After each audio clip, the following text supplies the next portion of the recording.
네, 상쾌한 주일 아침 인사드리겠습니다. 안녕하세요. 날씨가 너무 좋죠. 아침 저녁은 참 시원하고 낮에는 참 보기가 좋습니다. 네, 가정의 달이라 이렇게 좌우를 보시면 우리가 대가족이구나. 예, 우린 참 주 안에서 사랑스러운 가족입니다. 같이 기도 잠깐 먼저 드리겠습니다. 하나님, 감사를 드립니다. 우리나라에 이 지역에 대전교회가 있음을 감사를 드립니다.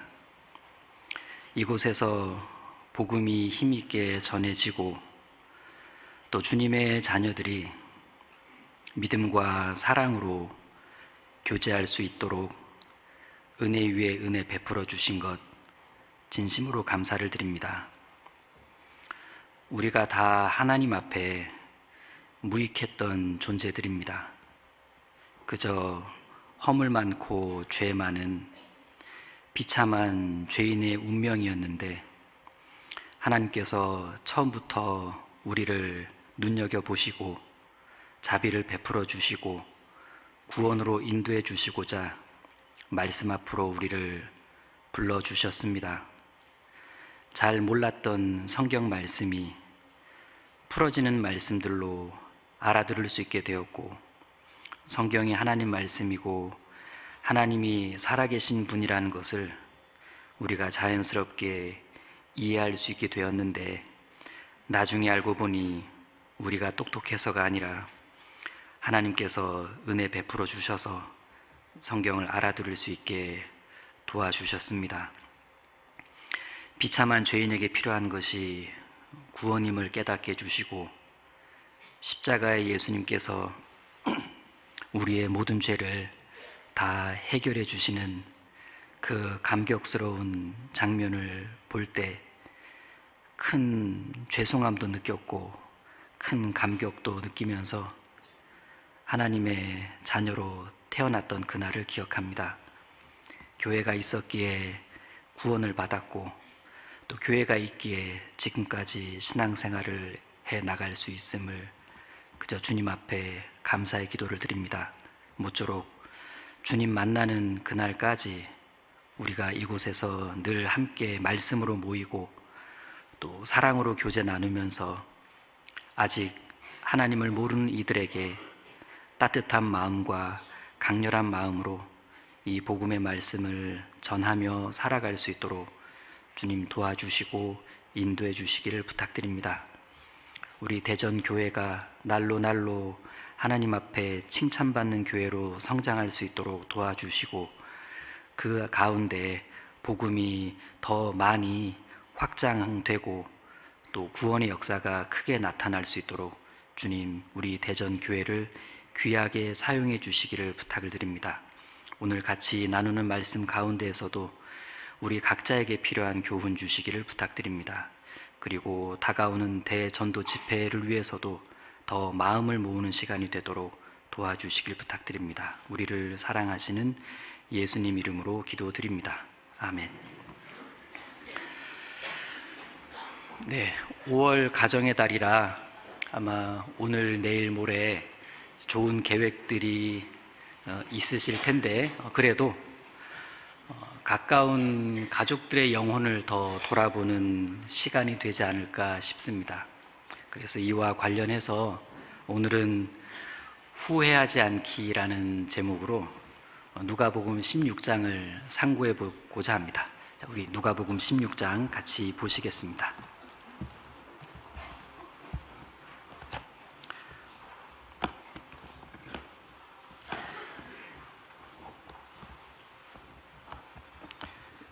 누가복음 16장을 이렇게 보시면요,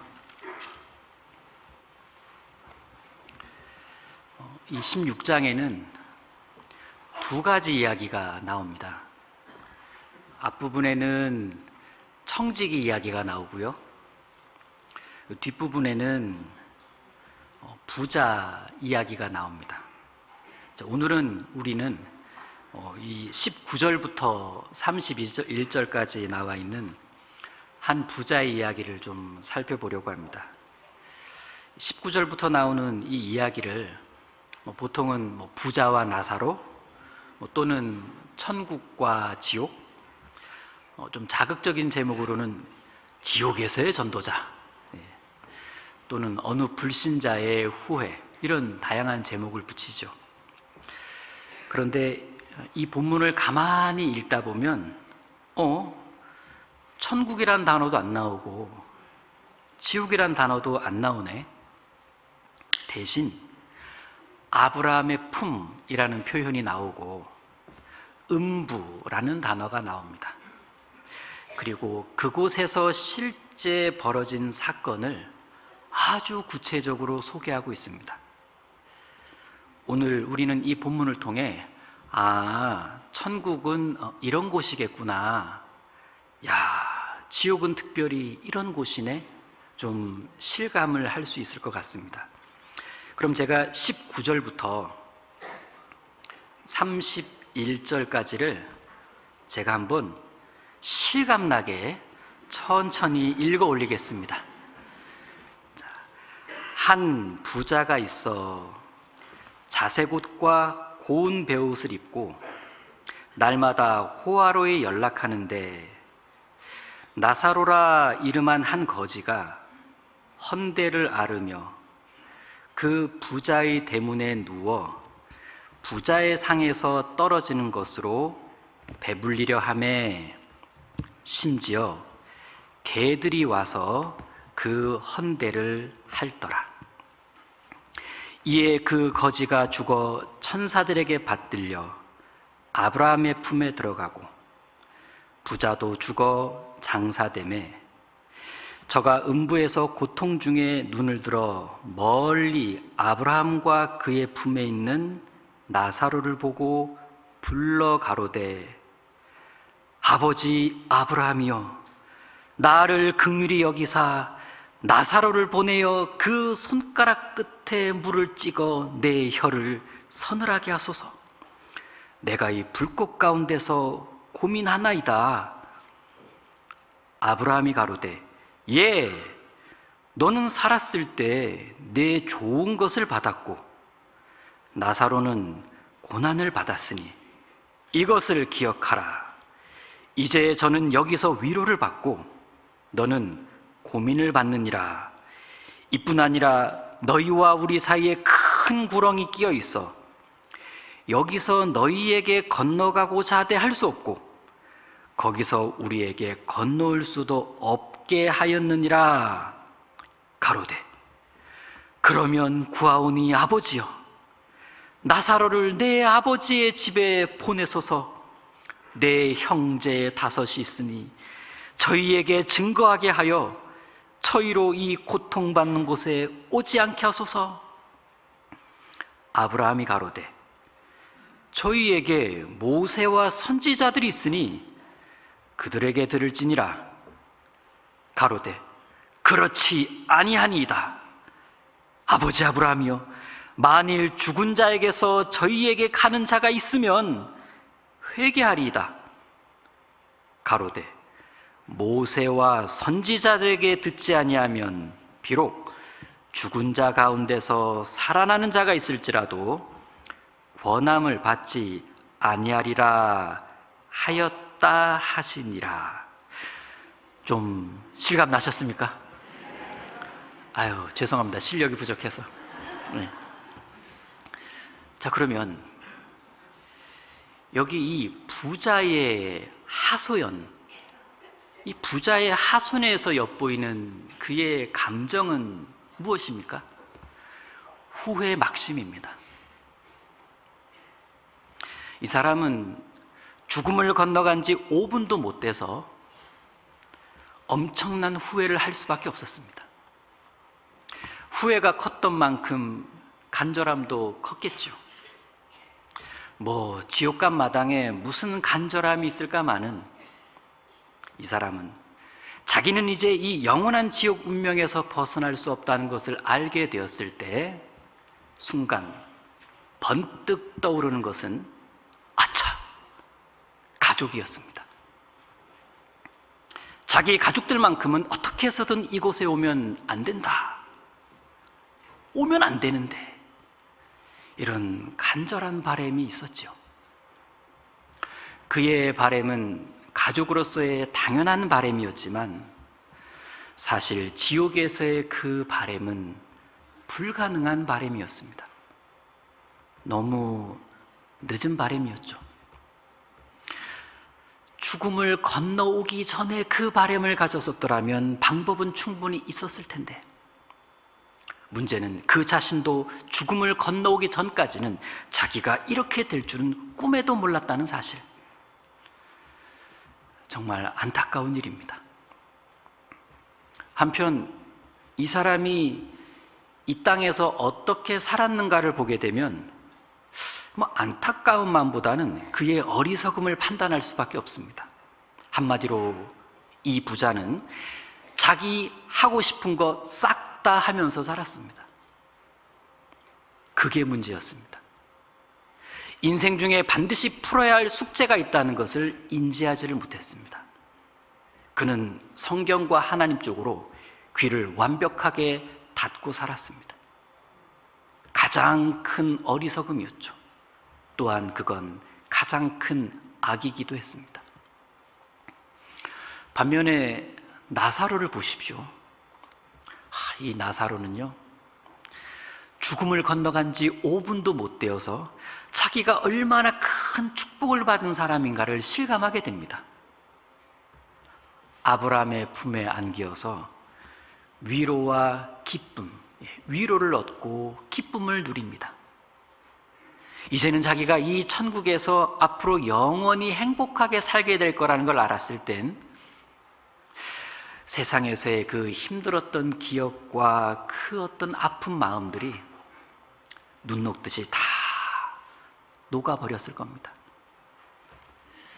이 본문에 나와 있는 부자와 나사로, 이들 모두 인생 반전의 주인공들입니다. 두 사람 모두 죽음을 건너가자마자 상황이 역전되었네요. 자기 하고 싶은 거 다 하면서 하나님에 대해서는 관심이 1도 없던 이 부자는 꼼짝없이 지옥 뚝 떨어졌습니다. 반대로 비록 현실에서는 비참하게 살긴 했지만 소망 하나로 하늘 바라보면서 살았던 나사로는 마침내 천국에 들어갔습니다. 이들은 최대의 역전을 경험한 사람들입니다. 부자의 인생이 100% 실패다라고 말할 수 있는 근거는 그가 마침내 지옥에 들어갔기 때문에 그렇습니다. 나사로의 인생이 100% 성공이다라고 말할 수 있는 근거는 그가 결국엔 천국에 들어갔기 때문입니다. 여기서 부자의 상황을 좀 더 들여다보겠습니다. 이 부자는요, 지금 후회를 넘어서 그 어떤 조급한 마음을 갖게 되는데, 그 이유는 지옥 불구덩이 속에서 고통받고 있는 자기 이 눈에 저 천국에서 아브라함의 품에 안겨 있는 나사로를 보고 말았기 때문입니다. 야, 쟤 나사로인데? 나사로가 왜 저기 있지? 분명 자기가 알던 그 나사로였어요. 예, 지옥에 갔다고 해서 현세에서의 기억이 사라지는 것은 아니더라. 정확하게 기억했습니다. 그래서 괴롭죠. 그러면서 자기가 그동안 구원을 외면했던 날들에 대해 후회가 막 밀려왔을 겁니다. 분명 하나님이 나를 어떻게든 구원해 주시려고 도와주셨던 날들이 있는데 말이죠. 그런데 요리조리 그 날들을 다 피했습니다. 그러면서 구원을 비껴간 거예요. 그러다가 지옥 뚝 떨어지고 말았네요. 얼마나 후회가 되었겠습니까? 하나님께서 자기에게 베풀어 주려고 했던 그 구원의 은혜를 이 고의적으로 배척했던 날들에 대해 얼마나 후회를 했을까? 전도받는 그 일들에 대해 계속 피해 다녔던 그것을 얼마나 후회를 했을까? 더 심한 건 전도 자체를 비웃었던 그때, 성경 자체를 비웃던 그 날들에 대해 얼마나 피눈물 흘리면서 후회를 하게 될까? 살아봐야 100년, 7, 80년을 살면서 구원받기 위해 딱 일주일을 내지 못했던 것을 어떻게 변명을 할 수 있겠느냐? 하나님, 저 100년 살면서 너무 바빠가지고 일주일을 못 냈습니다. 이 말이 통할까? 천국 이야기, 지옥 이야기 듣기 싫어서 그 말 아예 처음부터 못 꺼내게 하려고 괜히 기독교 부조리부터 언급하고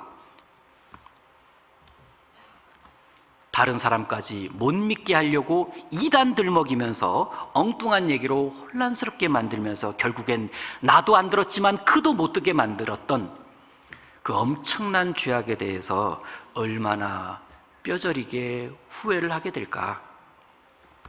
결국은 자기 마음대로 살고 싶어서 그랬다는 거예요. 그니 얼마나 후회가 크겠습니까? 그 후회에 대해서 성경은 네가 거기서 슬피 울며 이를 갈미 있으리라 라는 말씀을 반복해 주십니다. 자, 그럼 누가복음 16장을 다시 천천히 풀어가 보면서 한번 생각해 보겠습니다. 19절입니다.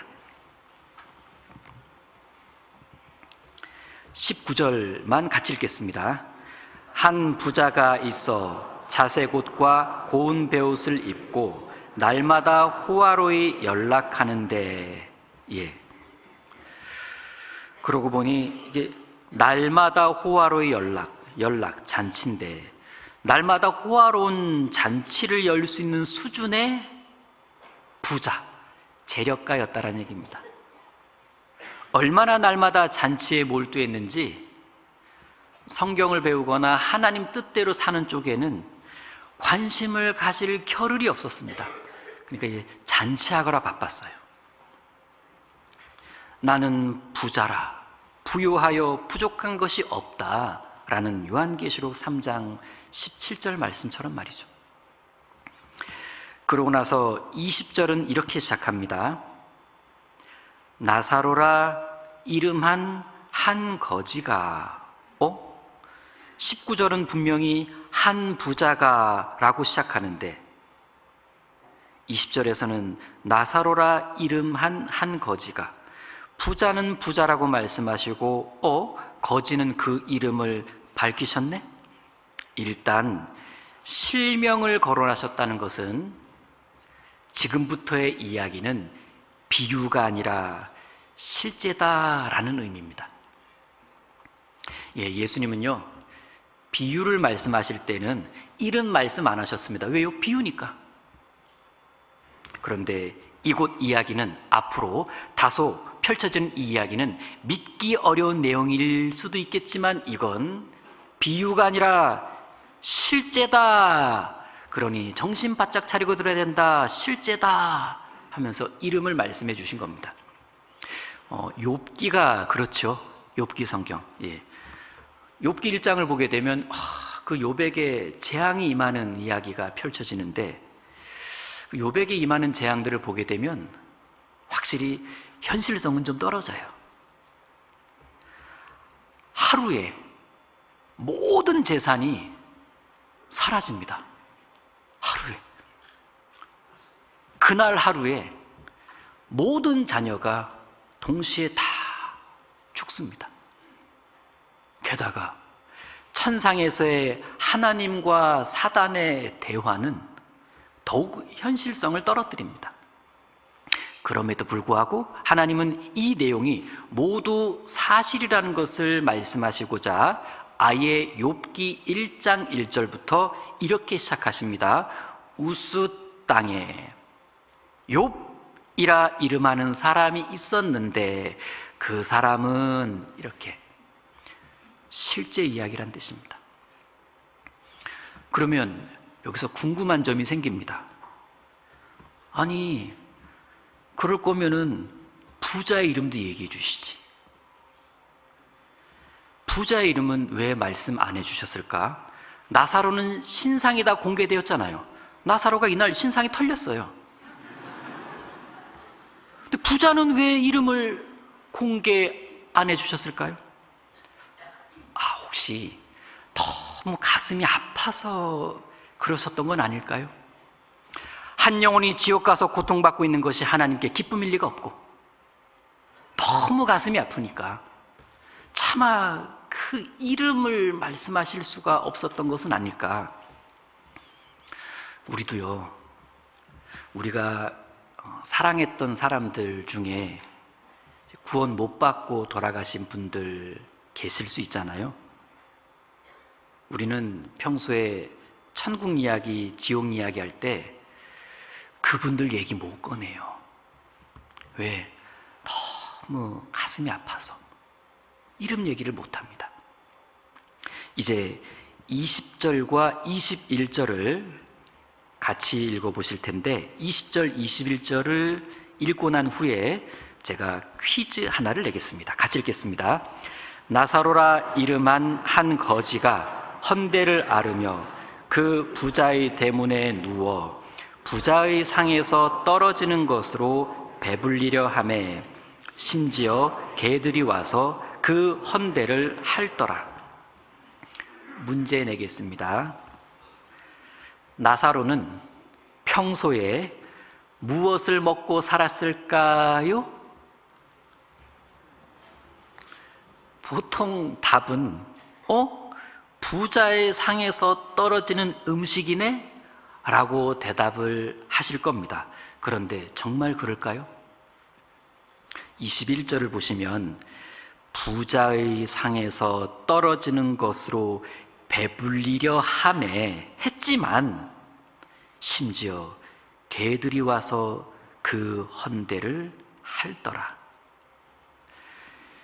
개들 때문에 부자의 상에서 떨어지는 것조차 먹기가 굉장히 어려웠다라는 거예요. 나사로가 그렇게 살았습니다. 자, 여기까지를 봤을 때 분명한 건 사람들이 보기에는요, 부자가 유명한 자입니다. 나사로는 확실히 무명한 자예요. 그런데 그 유명한 부자의 이름은 나와 있질 않고 무명한 거지의 이름이 딱 나와 있네요. 아하, 성경은 결국엔 유명하게 된 자의 이름을 기록해 주시는구나. 무명하게 된 자의 이름은 감추셨습니다.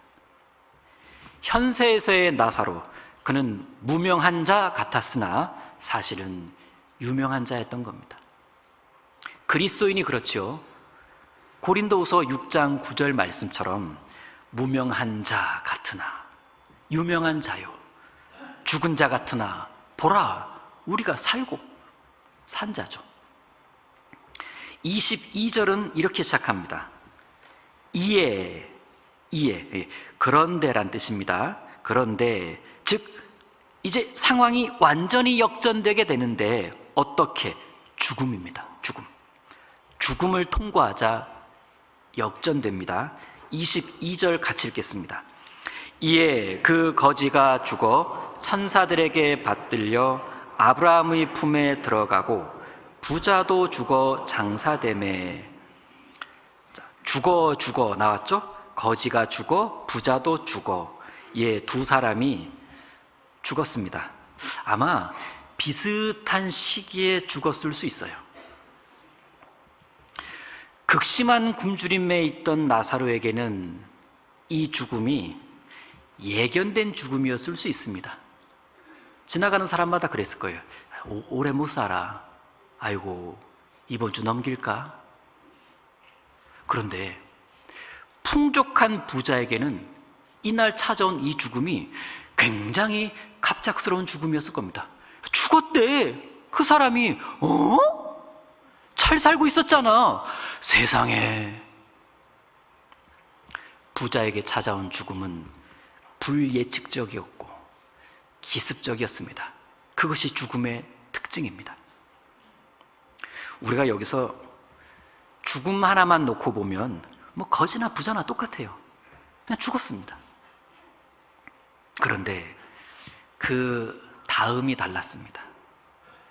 22절에 이에 그 거지가 죽어 천사들에게 받들려 아브라함의 품에 들어가고, 나사로, 이 사람은 비록 현실에서는 고통과 고독에 매몰된 인생이긴 했지만 이 땅에서의 생을 마감한 뒤에는 천사들에게 받들려 아브라함의 품에 안깁니다. 그럼 여기서 의문 하나가 생깁니다. 왜 아브라함의 품에 들어갔다라는 표현을 썼을까?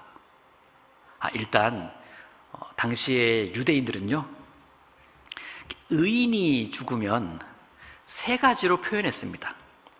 의인이 죽으면 첫 번째, 그가 에덴 동산에 들어갔다. 두 번째, 그가 영광의 보좌에 앉았다.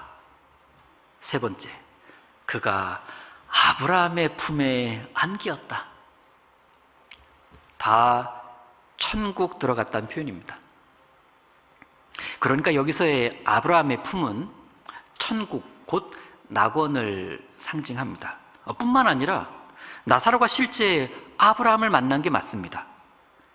나사로가 아브라함을 보자 둘은 서로 금방 알아봤습니다. 나사로가 아브라함을 딱 만날 때 아브라함이시네요. 아브라함이 나사로를 보자마자 너구나. 둘은 서로 금방 알아봤습니다. 이처럼 천국은, 낙원은 즉시로 서로를 알아보는 진짜 만남의 장소, 상봉의 세계입니다. 이 세상에서는 만난 적도 없고 본 적도 없지만 그날 그곳에 가면 다 알아보기 때문에 거기가 진짜 만남의 장소입니다. 그 예수님 당시에도요, 변화산에 모세와 엘리야가 나타난 적이 있잖아요. 그때 이제 천국의 모습을 잠깐 이렇게 맛보게 해주셨는데, 그런데 변화산에서 예수님께서 데리고 왔던 베드로에게 옆구리를 쿡 찌르면서 야, 저분이 모세고 이분이 엘리야야, 소개 안 했어요. 그런데 베드로가요, 바로 모세와 엘리야를 정확하게 알아봅니다. 만난 적도 없고 본 적도 없는데 말이죠. 천국은 그런 곳입니다. 그 맛을 잠깐 보여주신 겁니다. 고린도전서 13장 12절 말씀처럼 그때는 얼굴과 얼굴을 대하여 볼 것이요, 그때는 주께서 나를 아신 것 같이 내가 온전히 알리라. 다 알고 다 서로를 알아봅니다. 게다가 데살로니가 후서 2장 1절에서는 주님이 오시면 이젠 우리가 그 앞에 모인다라고 말씀합니다. 주님 앞에 다 모이게 될 겁니다. 그러면 거기서 구약성도 신약성도 다 한꺼번에 만날 텐데 일단 규모가 어마어마할 겁니다. 그 큰 규모 속에서 우리는 옆에 있는 사람, 만나는 사람, 얼굴 보는 사람 다 알아볼 겁니다. 당신이군요, 당신이군요, 당신이군요 그러면서. 틀림없이 시대가 다르고 피부도 다르지만 구원받은 사람은 그날 천국에서 그분 앞에 모이는 그날에는요, 다 알아보고 엄청 기뻐할 거예요. 하계 수양회 때 만나서 기뻐한 건 저리 가라예요. 엄청 기뻐할 겁니다. 그런데 성경 많은 곳에서는 천국을 천국으로 말씀합니다. 그런데 여기서는 굳이 아브라함의 품이라고 표현하신 이유는 무엇일까? 그건 지금 이 누가복음 16장의 상황이 지금 돈 많은 유대인들이 예수님 앞에서 자기들은 아브라함의 자손이라고 이렇게 자부심 가득한 얼굴로 예수님을 막 이렇게 비웃고 있는 상황이었어요. 우리가 아브라함의 자손인데 이러면서. 그래서 예수님은 일부러 그들을 주목하게 하시려고 천국을 아브라함의 품이라고 말씀하십니다. 자, 나사로는 이런데 부자는 달랐습니다. 자, 보시면 22절 끝에요. 부자도 죽어 장사되매. 23절은 같이 읽겠습니다. 저가 음부에서 고통 중에 눈을 들어 멀리 아브라함과 그의 품에 있는 나사로를 보고. 놀랍게도 부자의 죽음 이후는 나사로의 죽음 이후와는 완전히 다르게 전개가 됩니다. 가만히 보면 거지는 그냥 죽었다 라고 되어 있지만 22절에 그 거지가 죽어, 그렇죠? 그 거지가 죽어. 그런데 부자는요, 표현이 좀 다릅니다. 부자도 죽어 뭐 되매? 장사되매. 부자는요 장사되었습니다. 아마 나사로는 거지라서 그 죽은 그 시체는요 그냥 둘둘 말아서 들판에 버려졌을 가능성이 99.9%입니다. 즉 나사로는 장사되지 못했습니다. 그런데 부자의 시체는요 많은 사람들의 어떤 주목받는 가운데 그 시체는 사람들에게 이렇게 받들려서 화려하게 장사되었습니다. 잘 갖춰진 돌무덤에 들어갔겠죠. 하지만 그 다음 단계에서 역전이 됩니다. 나사로의 영혼은 천사들에게 받들려 천국으로 영접되었지만 부자의 영혼은 받들려지질 않았어요. 그냥 음부로 던져졌습니다. 22절 다시 보시면 이에 그 거지가 죽어 천사들에게 받들려 아브라함의 품에 들어가고 부자도 죽어 장사되매 저가 음부에서 고통 중에. 나사로 비록 육체는 들판에 버려졌겠지만 그 영혼은 받들렸습니다. 부자, 이 사람의 육체는 받들려 장사되었겠지만 영혼은 음부에 버려졌어요. 영혼을 가진 존재인 인간에게 이만한 반전은 없다. 나사로는 장사는 제공받지 못했지만 영접 제공받았습니다. 부자는 장사는 제공받았지만 영접을 제공받지 못했습니다. 누가 더 축복입니까? 물어볼 필요가 없어요. 이제 여기 22절, 23절 말씀에서 가장 대조적인 두 단어를 꼽아 본다면 품과 고통이란 단어일 겁니다. 22절에 이에 그 거지가 죽어 천사들에게 받들려 아브라함의 품에 들어가고 부자도 죽어 장사됨에 저가 음부에서 고통 중에 눈을 들어 멀리 아브라함과 그의 품에 있는 나사로를 보고. 품과 고통, 특별히 이 품은 사랑과 은혜를 말합니다.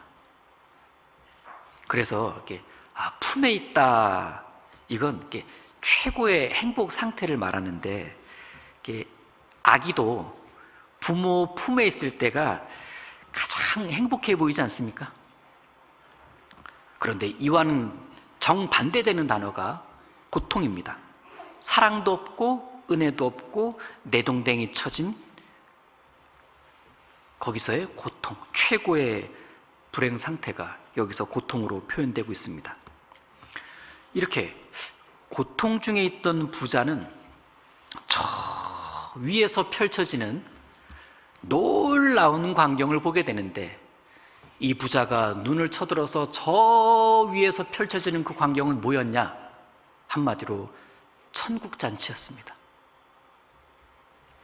낙원이라는 천국에서 아브라함이 나사로를 위해 마련해 준 그 천국잔치 말입니다. 부자가 생각해 보니까, 야, 내가 평소에 즐겼던 그 화려한 잔치와는 비교가 되지 않구나. 세상에 저런 잔치가 다 있구나. 너무 부러운 거예요. 그리고 이제부터의 이야기는 음부에 있는 이 부자의 간절함에 대한 이야기입니다. 24절 같이 읽으시겠습니다. 불러 가로되 아버지 아브라함이여 나를 긍휼히 여기사 나사로를 보내어 그 손가락 끝에 물을 찍어 내 혀를 서늘하게 하소서. 내가 이 불꽃 가운데서 고민하나이다. 24절은 불러 가로되, 부자가 불러 가로되, 부자가 지금 아브라함을 부르고 있습니다. 알아봤으니까 부르는 거예요. 아브라함이시네? 아브라함이요. 근데 얼마나 간절히 불렀을까요? 뭐 이렇게 부르진 않았겠죠. 아브라함이요. 이렇게 부르진 않았을 거예요. 뭐 이렇게, 아브라함이요. 막 이렇게 불렀을 겁니다. 굉장히 절박하고 간절하게. 그런데 아버지 아브라함이라고 부릅니다. 아버지 아브라함이요. 이렇게 부른 걸 보니까 이 부자는 자기가 아브라함의 후손이라는 자부심으로 살았던 것 같아요. 어쩌면 혈통적 특권 운운하면서 자기는 벌써 구원받은 사람이라고 착각하며 살아갔는지도 모릅니다. 그런데 그게 다 허사였어요. 와보니 지옥이네. 다시 보시면 불러 가로되 아버지 아브라함이여 나를 긍휼히 여기사 나를 긍휼히 여겨주세요. 사실 하나님은 벌써 이 사람을 긍휼히 여기고 있었습니다. 외면한 채 살아온 건 이 사람이었어요. 이제 와서 긍휼히 여겨달라고 합니다. 너무 안타까운 장면입니다. 이런 안타까움이 이 사람뿐이겠는가? 이제 그는 극심한 고통 가운데서 소원 하나를 말합니다. 그건 갈증에 대한 거였습니다. 아버지 아브라함이여 나를 긍휼히 여기사 나사로를 보내어 그 손가락 끝에 물을 찍어 내 혀를 서늘하게 하소서. 내가 이 불꽃 가운데서 고민하나이다. 그러자 아브라함이 던진 한마디는 너 기억하라 이 말이었습니다. 기억하라는 한마디를 던지죠. 네가 세상에 살았을 때를 기억해봐라. 자, 25절 같이 읽겠습니다. 아브라함이 가로되 예 너는 살았을 때에 내 좋은 것을 받았고 나사로는 고난을 받았으니 이것을 기억하라. 이제 저는 여기서 위로를 받고 너는 고민을 받느니라. 이 말씀은 굉장히 놀라운 말씀입니다. 지옥은 생생한 기억을 가지고 들어가는 곳이구나 라는 걸 알게 해주거든요. 생생한 기억을 가지고 들어가니까 지옥은 더 지옥다울 거예요. 굉장히 더 괴로울 수밖에 없을 겁니다. 너무 후회가 되니까. 아브라함은 부자에게 이렇게 말했죠. 예, 너는 살았을 때에 내 좋은 것을 받았고. 맞습니다. 이 사람은 하나님의 보호하심 가운데 온갖 부와 명예와 쾌락을 누렸습니다. 그건 모두 하나님의 은혜와 자비로부터 나온 것들이었죠. 그렇게 그는 좋은 것을 누구보다 많이 받았던 사람입니다. 성경 전도서에서는 그것을 분복이다라고 표현하고 있어요. 저마다 주시는 분복이 있죠. 그런데 안타깝게도 그 좋은 분복을 받는 것에만 익숙하게 살았지, 그것을 누리는 것에만 익숙하게 살았지, 그 분복을 주신 분이 누구시며 그분께 대한 감사에 대해서는 무관심하며 살았습니다. 따라서 받은 은혜에 보답하는 것 관심이 없었어요. 그래서 그는 이런 하나님은 어떤 분이시고 이 하나님 나에게 무엇을 바라시는지 알려 하지를 않았습니다. 그냥 받은 분복을 자기를 위해서만 즐기고 살았습니다. 그런 그가 하나님의 선한 뜻을 추구하며 살았을 거라는 기대는 상당히 무리겠죠. 그 결과 그에게 이제 남은 것은 받을 심판뿐이었습니다. 25절 끝에 이제 너는 고민을 받느니라. 넌 이제 이거 받아야 된다. 아브라함은 부자의 부르짖음과 고통을 외면합니다.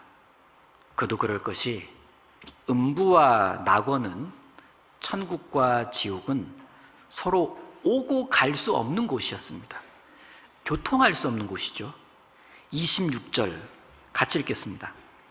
이뿐 아니라 너희와 우리 사이에 큰 구렁이 끼어 있어 여기서 너희에게 건너가고자 하되 할 수 없고 거기서 우리에게 건너올 수도 없게 하였느니라.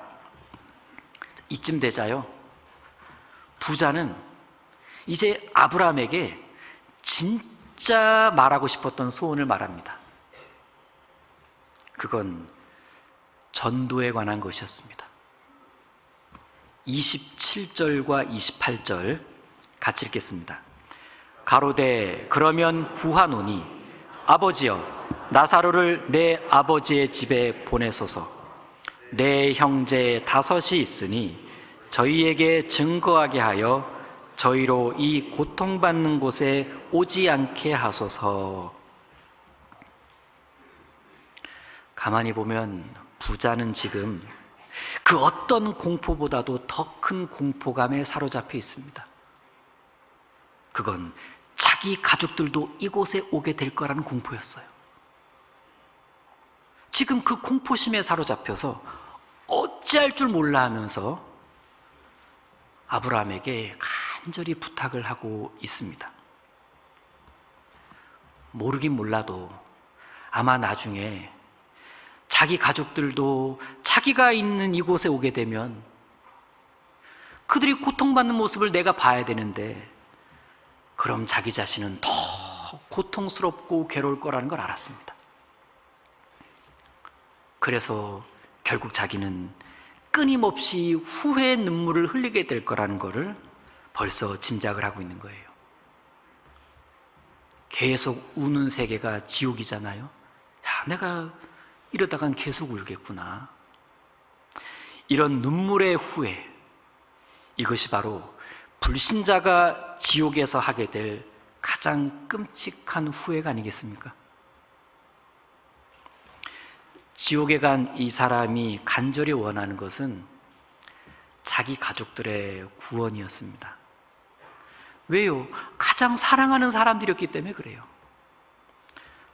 자기 가족들, 결국 자기처럼 될 거라는 거 100% 확신했어요. 나야 이제 어쩔 수 없지만 자기 동생들이 오는 것만큼은 막아야겠다라는 생각을 합니다. 결국 이 부자의 부탁은 저 천국에 있는 저 나사로를 부활시켜서 자기 형제들에게 보내서 증거하게 해서 구원받게 한 다음에 저 천국에 가게 하고 이 지옥에는 오지 않게 해달라는 부탁이었습니다. 하지만 아브라함은 그렇게 한다고 해서 그들이 구원받기는 어려울 거다라고 말합니다. 왜? 구원의 핵심은 봐서가 아니라 말씀이기 때문에 그렇습니다. 구원의 핵심은 기적이 아니라 말씀이죠. 나사로는 하나님의 말씀을 사모했기 때문에 구원에 이르는 거고, 부자는 하나님의 말씀에 귀를 기울이지 않았기 때문에 구원에서 멀어지게 된 거잖아요. 그래서 이렇게 말합니다. 29절입니다. 같이 읽겠습니다. 아브라함이 가로되 저희에게 모세와 선지자들이 있으니 그들에게 들을지니라. 아브라함이 가로되 저희에게 모세와 선지자들, 모세와 선지자, 말씀, 구체적으로 구약 성경을 가리킵니다. 모세와 선지자들, 말씀이 있지 않냐? 이미 구약 성경이 있지 않냐? 그 말씀 들으면 된다. 그런데 부자가요, 아니요, 말씀 아닌 것으로도 전도할 수 있습니다 라고 강하게 주장해요. 무슨 배짱인지 모르겠는데 강하게 주장합니다. 30절 같이 읽겠습니다. 가로되 그렇지 아니하니이다. 아버지 아브라함이여, 만일 죽은 자에게서 저희에게 가는 자가 있으면 회개하리이다. 어휴, 보세요. 가로되 그렇지 않습니다. 세게 나가죠? 기적 보면 회개할 겁니다.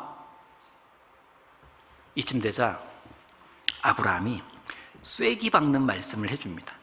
31절 같이 읽겠습니다. 가로되 모세와 선지자들에게 듣지 아니하면 비록 죽은 자 가운데서 살아나는 자가 있을지라도 권함을 받지 아니하리라 하였다 하시니라. 가로되 모세와 선지자들에게 듣지 아니하면, 결국 말씀을 듣고 말씀을 믿어야 된다, 이 뜻이잖아요. 말씀 듣고 믿지 아니하면 뭐 어마어마한 기적 봐도 안 된다, 안 이루어진다. 자, 결국 여기서 드러난 건 부자는요, 성경을 하찮게 취급하고 있습니다. 성경의 경고를 가볍게 여기며 살아왔는데 여기서도 그러고 있어요. 그렇게 살아왔으니까 내세를 생각하지 않으면서 살았고, 준비를 안 했고, 하나님의 초대 당당히 거절했고, 그러다가 음부 뚝 떨어졌습니다. 음부에 떨어져서 이 지옥 고통 중에서도 여기서도 그 말씀의 중요성을 여전히 모르고 있어요. 여러분, 중요한 것은 사람이 성경을 어떻게 대하느냐입니다. 성경을 온전히 하나님의 말씀으로 인정하냐입니다. 성경을 하나님의 말씀으로 인정하고 그것을 받아들일 때 그 안에 중요한 메시지들도 깨닫고, 그렇게 해서 구원에 이르게 되는 거거든요. 그래서 우리가 늘 무엇을 합니까? 다른 거 전하는 게 아니라 말씀만 전하잖아요. 오직 말씀을 전하고 있습니다. 말씀을 어떻게 대하느냐에 따라 구원 여부가 결정되기 때문에 그렇습니다. 자, 이제는 이런 관점으로 한번 살펴보겠습니다. 여기 이 부자처럼 나중에 죽음을 건너가면 과연 불신자들만 후회를 할까? 그리스도인들은 어떨까요? 물론 이 끔찍한 지옥에는 안 가게 되었으니까 얼마나 다행이겠습니까마는 참 아찔한 생각도 들잖아요. 야, 이거 큰일 날 뻔했었네. 감사하게도 구원받은 그리스도인은 언제 죽음을 건너가더라도 천국에서의 영원한 기쁨과 행복을 누리게 될 겁니다. 그런데 그 전에 한 가지가 있습니다. 바로 그리스도의 심판대입니다. 고린도 후서 5장 10절 찾겠습니다. 고린도 후서 5장 10절입니다.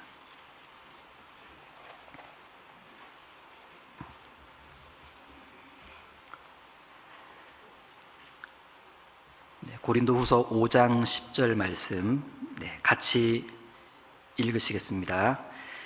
이는 우리가 다 반드시 그리스도의 심판대 앞에 드러나 각각 선악간에 그 몸으로 행한 것을 따라 받으려 함이라. 한 단어 한 단어, 한 글자 한 글자가 엄청 중요합니다. 이는 우리가 다, 예외 없죠? 반드시, 무조건 그리스도의 심판대 앞에 드러나, 그 앞에 드러나 각각 선악간에 분명한 기준, 그 몸으로 행한 것, 구원받은 이후에 이 세상에서 살았던 신앙의 그 모든 행위에 대해서 선악간에 판단을 받는다는 얘기입니다. 그 판단받는 자리가 그리스도의 심판대, 일단 성경은 구원받은 사람은 죄인이 받게 될 지옥 갈 심판은 결코 받진 않지만 구원받은 사람으로서 어떻게 살았느냐를 평가받는 자리는 있다고 말씀하십니다. 거기서 그 평가받는 자리에서 칭찬받을 거 칭찬받고 상 받을 거 상 받는 겁니다. 아주 공정하시죠? 요한계시록 22장 12절 말씀처럼 보라, 내가 속히 오리니 내가 줄 상이 내게 있어. 내가 줄 상이 내게 있어 각 사람의 그의 일한 대로 갚아주리라. 그런데 그 평가받는 자리, 그리스도의 심판대, 그 앞에서 아마도 이런저런 후회를 하는 그리스도인이 있을 겁니다. 결론적으로는 이런 후회겠죠. 그때 좀 잘 살 걸. 태전에 있을 때 신앙생활 더 잘할 걸. 그런 후회. 그러면서 구체적으로는 이런 후회들을 할 수 있을 거예요. 첫 번째, 아마 신앙생활 하면서 모임에 안 갔던 날들에 대해 후회할 거예요. 구역 모임, 조모임, 청년회 모임, 봉사 모임을 이런저런 이유로 한 번 빠지고 다른 곳에서 시간을 보냈던 것들에 대해 틀림없이 후회하게 될 겁니다. 주일과 수요일에 성도들이 다 함께 모여서 그 말씀을 배우는 그 자리에 내가 하루하루 빠지고 다른 곳에서 시간을 보냈던 날들에 대해 후회를 할 겁니다. 왜? 그날에 뭘 알게 되냐면, 모임 한 번 참석이 이렇게 귀하게 평가받네? 아이고, 괜히 빠졌네. 엄청 후회할 거예요. 어쩌면 신앙생활 중에 고난에 직면했을 때 그 고난 자체를 두고 하나님께 이런저런 원망을 했던 날들에 대해서도 좀 후회할지도 모릅니다. 조금의 고난과 시련이 있을 때마다 마음으로 쉽게 원망하고 불평했던 날들에 대해 후회를 하게 될 텐데, 이걸 알게 되기 때문이죠. 그때 저 어려움과 저 위기는 하나님이 나에게 더 큰 축복을 주시려고 허락하시는 고난이었구나라는 걸 알게 될 거거든요. 괜히 원망했네. 너무 민망하면서 후회를 하게 될지도 모릅니다. 무엇보다 죄 가운데 살았던 날들에 대해서 엄청 후회하게 될 거예요. 알면서도 기어이 그 죄를 지었던 순간들을 굉장히 후회하겠죠. 다른 사람의 죄를 눈 감아준 적, 그것도 되게 찔림 있게 후회될 겁니다. 나도 모르게 그 어떤 죄에 동조했던 순간들 가슴 시리게 후회할걸요. 말렸어야 되는데. 그러면서 내가 이 죄라는 것에 대해 너무 가볍게 여기며 살았었구나. 어쩌면 많은 풍성한 말씀을 들으며 살았음에도 불구하고 때마다 주시는 그 말씀과 성령의 권고를 진지하게 생각하지 않고 적당히 넘기면서 살았던 날들에 대해 좀 묵직하게 후회할 수 있습니다. 왜? 한 말씀 한 말씀이 다 나를 위해 주신 거였구나 라는 걸 알게 될 거니까. 이런 경우도 있겠죠. 나는 늘 나에 대한 판단은 아꼈다. 하지만 형제 자매에 대해, 일꾼들에 대해서, 동역자들에 대해서 서슴지 않고 판단했던 그 날들에 대해 후회할 겁니다. 내가 주님의 자녀들을 이렇게 쉽게 판단했었구나. 내가 왜 그리 교만했었던가? 무엇보다 형제 자매를 충분히 사랑하지 않았던 것에 대해 후회할지도 모릅니다. 내가 좋아하는 사람하고만 가까이 지냈던 것에 대해 후회를 하겠죠. 다 가족인데 말이죠. 나는 늘 내 입에서는 이렇게 간증했다. 저는 교회를 사랑합니다. 저는 주님의 일을 사랑합니다. 그럼에도 불구하고 교회 일에는 적극적으로 협력하지 않았던 날들, 연합하지 않았던 순간들에 대해 나는 알아요. 그래서 후회를 하게 될 겁니다. 내가 그때 그렇게 행동했던 건 나 자신에게는 편한 일이었지만, 속 시원했겠지만, 자존심 정도는 지킬 수 있었겠지만, 주님 앞에 서는 날 마음이 굉장히 무거울 겁니다. 야, 그래도 그런 게 아니었는데, 내가 모든 것이 주님께로부터 왔습니다라는 그 고백에는 익숙했지만, 정작 물질을 주님께 드리는 일에는 상당히 낯설었던 날들에 대해 후회를 하게 될 겁니다. 야, 내가 주님께는 굉장히 인색한 사람이었구나. 어쩌면 마땅히 전도해야 될 사람들을 못 본 채 하면서 전도하지 않았던 날들도 후회가 될 겁니다. 누가 나보고 좀 전도하는 것 좀 도와달라고 했을 때 내가 도와줄 수도 있었는데 이런저런 이유로 거절했던 순간들 나는 알아요. 그래서 그게 후회가 될 겁니다. 야, 그래, 아무리 그래도 전도만큼은 도왔어야 되는데, 이런 마음이 올라오니까. 그리고 내가 주님을 위해 보내야 될 시간들을 더 많이 할애하지 않았다는 것에 대해 후회할지도 모릅니다.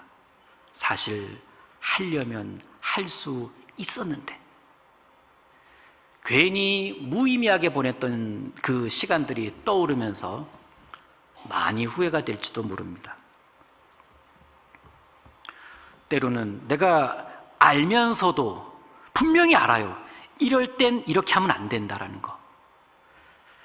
그럼에도 불구하고 올바르지 않은 신앙의 선택을 해가지고 괜히 길을 돌아갔던 것에 대해 굉장히 크게 후회할 겁니다. 야, 내가 참 낭비했네.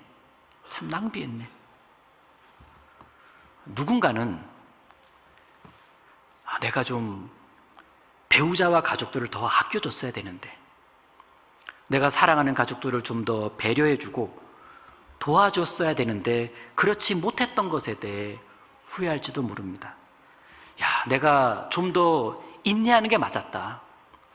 좀 더 이해해보려고 노력하지 않았던 것에 대해 후회할지도 모릅니다.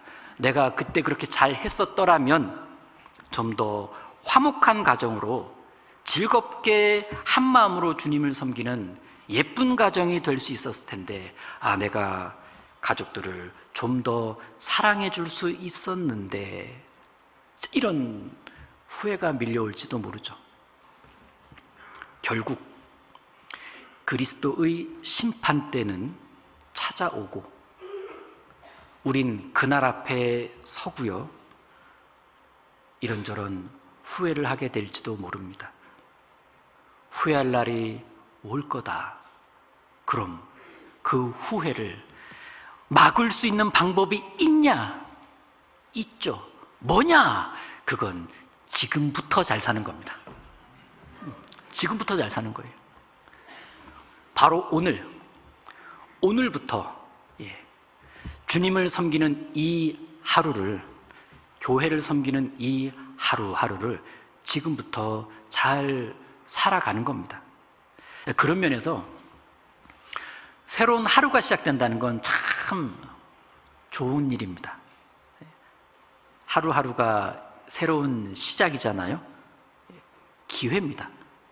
고린도후서 5장 17절, 그 아래에 17절 말씀 같이 읽겠습니다.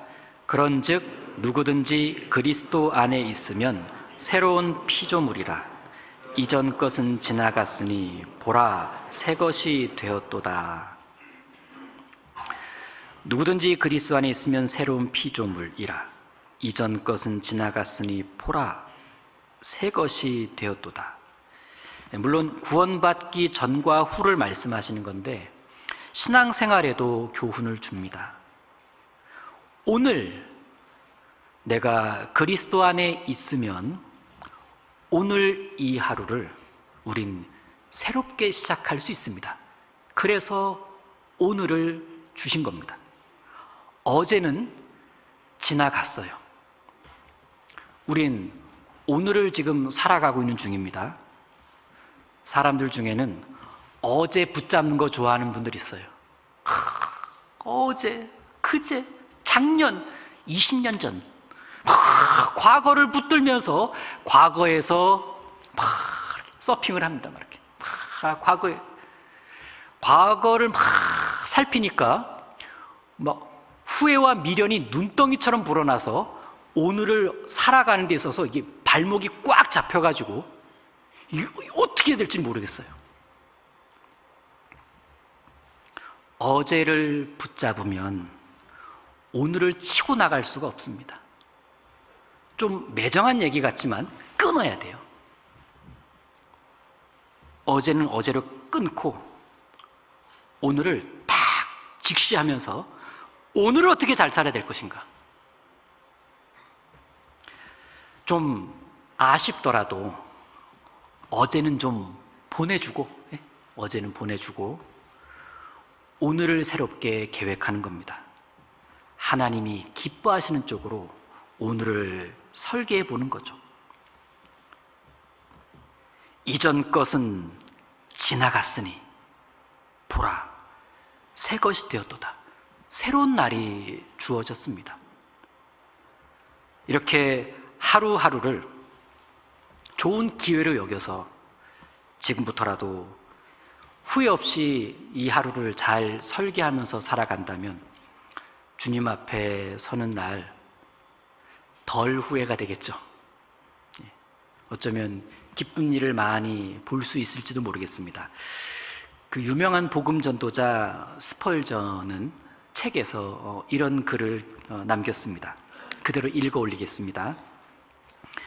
죽음을 앞둔 그리스도인 중에 나는 그리스도를 섬긴 것을 후회한다, 이렇게 말한 사례는 단 한 번도 본 적이 없고 들어본 적도 없습니다. 어떤 그리스도인도 죽음을 앞두고 자기가 주님과 교회를 위해 수고한 것을 후회한다고 말하지는 않습니다. 그런 일은 앞으로도 절대 없을 것입니다. 우리도 여기에 해당하잖아요. 죽음을 건너갈 때 절대 100% 후회하지 않을 일이 바로 주님과 교회를 위해 수고한 일들입니다. 이 놀라운 확률, 이 100%의 확률 앞에서 우리가 한번 다 신앙에 투자를 해보는 것은 어떻겠습니까? 이 땅 가운데서 살면서 주님과 교회를 위해 열심히 달려본 그것은 결코 후회되지 않을 일이란 얘기죠. 오히려 가장 자랑할 일이 될 겁니다. 빌립보서 2장 보시겠습니다. 빌립보서 2장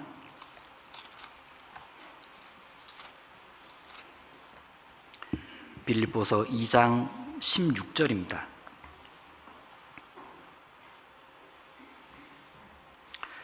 빌립보서 2장 16절 같이 읽겠습니다. 생명의 말씀을 밝혀 나의 다름질도 헛되지 아니하고 수고도 헛되지 아니하므로 그리스도의 날에 나로 자랑할 것이 있게 하려 함이라. 생명의 말씀을 밝혀 나의 다름질도 헛되지 아니하고, 다름질이 헛되지 않는다는 것이 승리한다라는 거고, 수고도 헛되지 아니하므로 기쁘다라는 얘기죠. 그리스도의 날에, 주님 앞에 서는 날에 나로 자랑할 것이 있게 하려 함이라. 만족스럽다라는 얘기입니다. 생명의 말씀, 영혼을 살리고 세우는 말씀을 위해 열심히 달려온 내 삶이 있다? 나의 수고들이 있다? 결코 헛되지 않을 거란 얘기예요.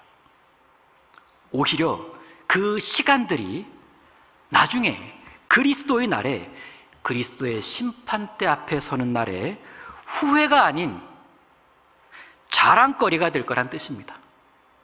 정말 멋진 장면이죠. 게다가 그날에 상도 주신다고 말씀하셨습니다. 보라, 내가 속히 오리니 내가 줄 상이 내게 있어 각 사람에게 그의 일한 대로 갚아주리라. 그 상을 주실 때 특별히 면류관을 주신다라고 말씀하셨는데, 디모데 후서 4장 보시겠습니다. 디모데 후서 4장 8절입니다.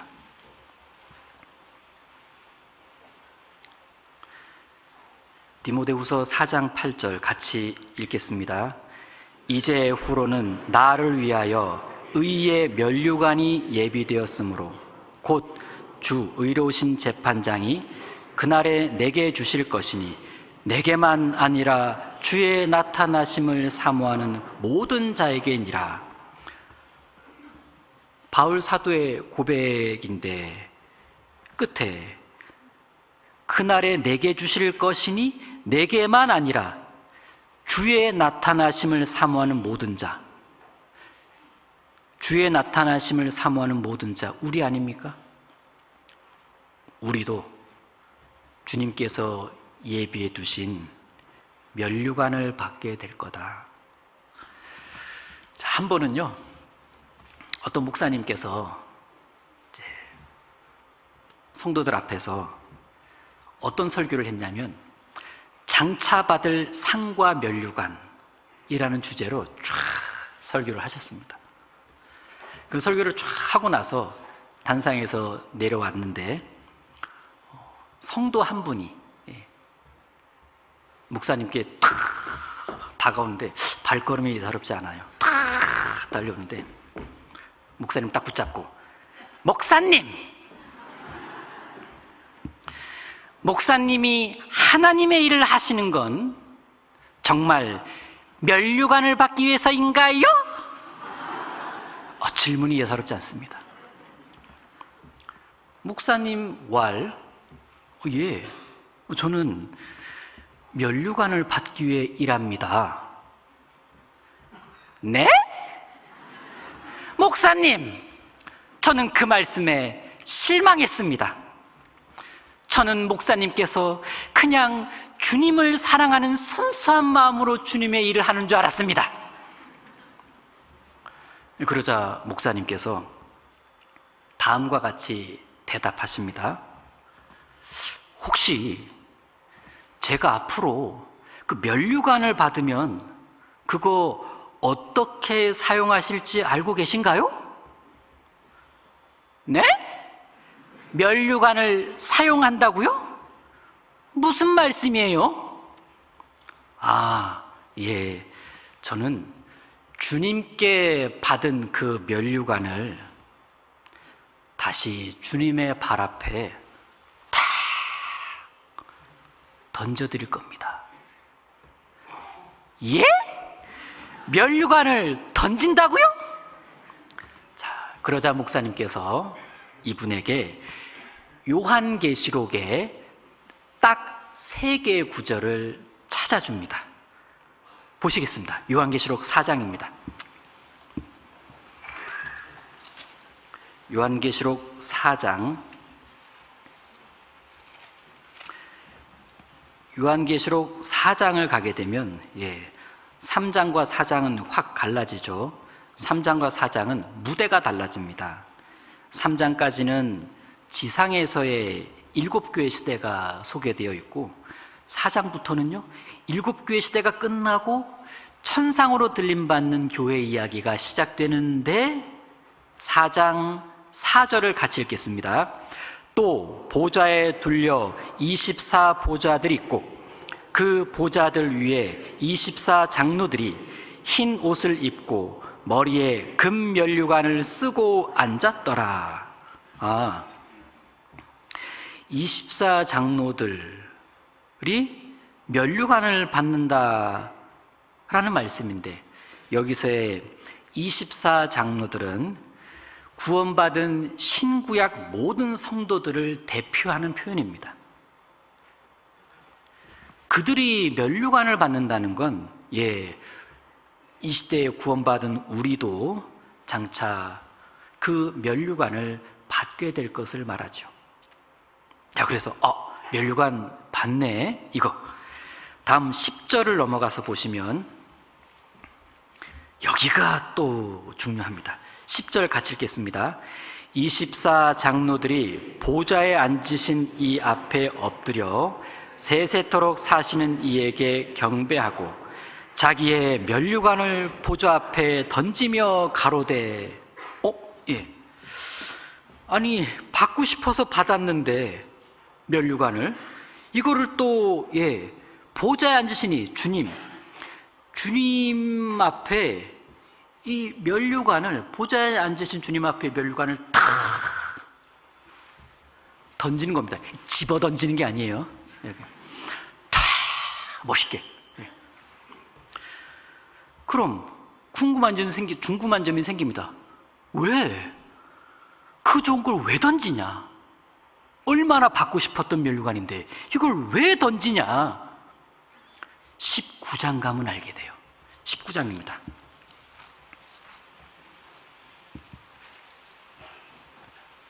19장 12절입니다.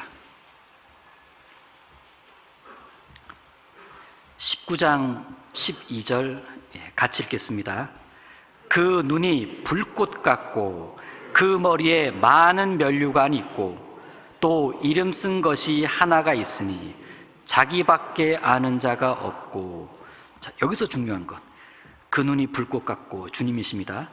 그 머리에 뭐가 있고? 많은 면류관이 있고. 이젠 주님께서 많은 면류관을 쓰고 계십니다. 도대체 어디서 난 면류관일까? 그들이 바친 면류관이에요. 그들이 다 주님 받으십시오 라고 받은 면류관을 바쳤는데 이걸 주님께서 됐어, 필요 없어 하신 게 아니고 그래 하고 일일이 다 기쁘게 받아 쓰신 겁니다. 그래서 많은 면류관을 쓰고 계시니까 많은 면류관을 쓰신 주님이 어떻게 보이겠습니까? 가장 영광스럽게 보이는 거예요. 영광이 더 많아져서 주님이 가장 영광이십니다 라는 탄성이 절로 나올 정도로. 여러분, 우리가 왜 면류관에 마음을 두고 살아야 될까요? 결론은 주님께 바치려고 해요. 그렇게 해서 주님을 더욱 영광스럽게 드리려고. 원래부터가 신앙생활의 목적과 목표는 주님의 영광을 위해서 아닙니까? 내가 주님 앞에서 면류관을 받는 그날에 집에서 연습해 보세요. 다 면류관 받는 장면과 던지는 연습도 해보세요. 어떻게 하면 이렇게 멋있게 주님께 이것을 바칠 수 있을까? 그걸 주님께서 받아 쓰시는 그 장면, 그때 우리는 감격의 눈물을 흘지도 모릅니다. 주님 감사합니다. 주님 감사합니다. 면류관 주셔서 감사하고, 그전에는 구원받게 해주셔서 감사하고, 여기 오게 해주셔서 감사하고, 면류관 주셔서 감사하고, 바칠 수 있는 기회 주셔서 감사하고, 받아주셔서 감사합니다. 그걸 쓰시니 더 영광스럽게 대주셔서 감사합니다. 주님 감사합니다. 주님 감사합니다. 그러면 됐죠. 더 뭐가 필요합니까? 그곳에서. 자, 제 개인적인 얘기를 부끄럽지만 잠깐 해드리겠습니다. 저는 과거에는요, 상급을 추구하는 신앙생활, 이걸 별로 크게 생각하지 않았습니다. 왜? 제가 그럴 처지가 아니었어요.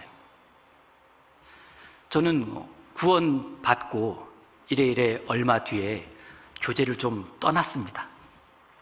왜 떠났냐고요? 비밀이에요. 하여튼 당신 그게 좀 억울하긴 했지만, 속상하긴 했지만 다 제 탓이죠. 부족해서. 자, 잠시 교제를 떠난 적이 있었고, 교제를 제 발로 다시 돌아옵니다. 이래 살면 안 되겠다 싶어서. 제가 그렇게 교제를 다시 돌아오니까 한 2, 3년 까먹었거든요. 그러면 한번 생각해 보십시오. 다시 한번 시작해보고 싶은 마음으로 교제를 딱 돌아왔을 때 저는 뭐가 생각나냐면 그동안 너무 많이 까먹은 신앙 있잖아요. 너무 많이 까먹은 신앙. 그래서 저는 그 청년 때 어린 마음에 제 신앙의 목표를 세웠습니다. 앞으로의 내 신앙의 목표는 까먹은 거 0.1% 회복하기. 0.1%라도 회복하면 다행이다 싶었습니다. 그래서 나는 상급 논할 자격이 없는 사람이다. 나는 이 0.1%라도 회복하면 그나마 좀 주님 앞에 갈 약간의 면목이 있을 정도? 그래서 저는 상급이란 단어에 위축되어서 살았습니다. 그러면서도 까먹은 거 회복하려고요, 제 나름 진짜 한번 부지런히 살아봤어요. 그런데 이 말씀을 통해 생각이 확 바뀌었습니다. 나도 던져보고 싶다. 나도 한번 면류관 던져보고 싶다. 주님, 저도 한번 던져보고 싶어요. 그래서 면류관을 받고 싶어졌어요. 까먹은 거 회복하는 것을 넘어서 좀 받아서 나도 한번 다 던져서 주님께서 그걸 기쁘게 받으심으로 내가 너무 기뻐하고 주님은 더 영광스러워지는. 그래서 신앙의 목표가 어떻게 바뀌었냐면 면류관 잘 받기, 상 많이 받기. 나를 위해서가 아니라 주님께 한번 면류관을 바치면서 주님을 기쁘시게 해드리고 싶어서. 그래서 내가 상급을 진지하게 추구하는, 면류관을 진지하게 사모하는 신앙을 살아봐야 되겠다. 그러니까요, 굉장히 이렇게 기쁜 마음이 생기더라고요. 그 기쁨으로 살아가고자 합니다. 네. 자, 마지막으로 오늘 우리 누가복음 16장 부자와 나사로의 이야기를 살펴봤는데, 이 누가복음 16장을 예전에 이렇게 영화로 만든 것이 있습니다. 지금은 잘 기억이 안 나는데 어떤 그 감독이 누구고 배우가 누구인지는 기억이 안 나는데, 마지막 장면이 너무 그 당시에 인상적이고 충격적이어가지고 그 마지막 장면이 지금도 눈에 선합니다. 자, 그 영화의 마지막 장면을 소개하면서 마칠까 합니다. 부자의 장례식이 치러지는 장면이에요. 5 형제들이 형의 장례식을 정말 대단하게 해줍니다. 그러면서 그 5 형제들 사이에 대화가 소개됩니다. 동생 하나가 묻습니다. 죽은 우리 형 지금 어디에 가 있을까? 그러자 형제 중 하나가 대답합니다. 에이, 부자였으니까 죽어서도 부자겠지. 영화가 그렇게 끝나요. 억장이 무너지는 장면입니다. 우리가 아는 누군가의 장례식에서 이렇게 말할 수 있기를 바랍니다. 야, 저분 지금 어디에 가 있을까? 에이, 구원받았으니까 천국에 가 있겠지. 이런 감사한 대화를 할 수 있기를 바라면서 좀 더 서둘러서 가까운 영혼들을 살폈으면 좋겠습니다. 기도하고 마치겠습니다. 우리를 구원해 주신 주님 감사합니다. 소망을 가지고 살아가게 해주심을 감사드립니다.